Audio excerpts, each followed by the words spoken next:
Question 15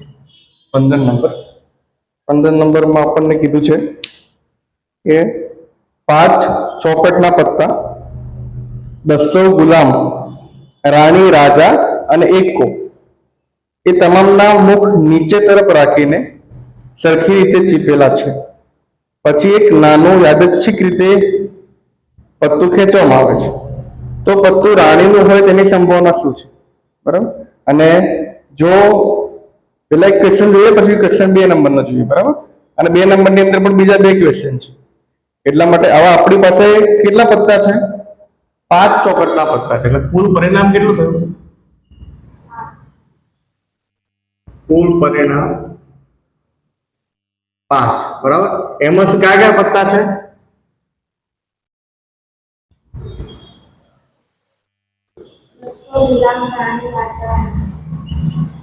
200 ગુલામ, રાણી, રાજા અને એક કો.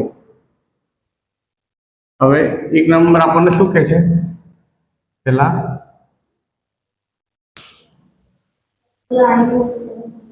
પત્તું રાણીનું હોય તેની સંભાવના. તો P of A બરાબર પત્તું રાણીનું હોય તેવા પરિણામ, તો છેદમાં કુલ પરિણામ. તો રાણીનું હોય તેવા પરિણામ કેટલા છે? કેટલી રાણી છે? 1. શું હશે? 1. અને કુલ પરિણામ કેટલું છે? 5. જવાબ આવી ગયો તમારો. બરાબર.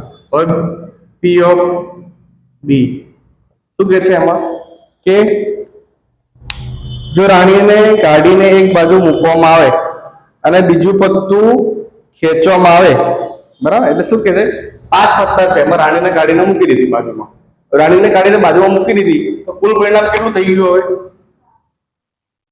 કુલ પરિણામ આ કેસમાં 4, કારણ કે રાણીને બાજુમાં મૂકી દીધેલ છે, એટલા માટે કુલ પરિણામ કેટલું થઈ ગયું? 4. અને શું કહે છે કે એક પત્તું ખેંચવામાં આવે તો તે એકો હોય તેના પરિણામ કેટલા? એકો કેટલો છે? 1. બરાબર. તો એકો હોય તેવા પરિણામ ભાગ્યા કુલ પરિણામ. એકો હોય તેવા પરિણામ કેટલા? 1. અને કુલ પરિણામ કેટલું છે? હવે 5 નથી, કેટલું છે? 4 છે. બરાબર. આ P of B નો પહેલો કેસ છે. બરાબર. હવે આ પહેલો કેસ છે. બરાબર. અને આ P of B નો, અને આપણે P of C લઈ લઈએ. એમાં શું કહે છે કે રાણી હોય તેની સંભાવના કેટલી? તો રાણીને તો આપણે સાઈડમાં મૂકી દીધી. હવે 4 પત્તામાં કયા બાકી રહ્યા? 200 ગુલામ, રાજા અને એક કો. રાણી તો છે નહીં. રાણી છે નહીં, તેની સંભાવના કેટલી આવશે? 0/4. એટલે કુલ પરિણામ તો 4 થયા ને, 0/4. એટલે સંભાવના પણ શું આવે? આ જ આવે 0/4. એટલે 0 કહો તો પણ ચાલે. બરાબર.